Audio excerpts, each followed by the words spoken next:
how to download TikTok videos. So basically, if you want to download TikTok videos, it is very simple to do so. All you have to do is go ahead and then first of all make sure to launch the TikTok application, and this is the type of interface that you will see. Now from here, what you have to do is tap on the profile icon from the bottom right of the screen, and once you tap the profile icon from the bottom right, here you will see these options, right? Now if you want to download a certain video, so you can go to a certain video that you want to download right here.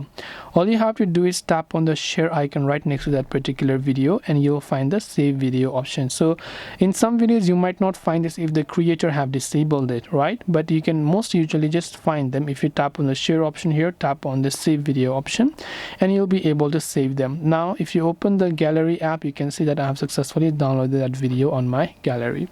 This way I can download TikTok videos. I hope that this video really helped you. If you have got any further questions, feel free to leave them down in the comment section. As always, thank you very much for watching, and see you soon in the next video.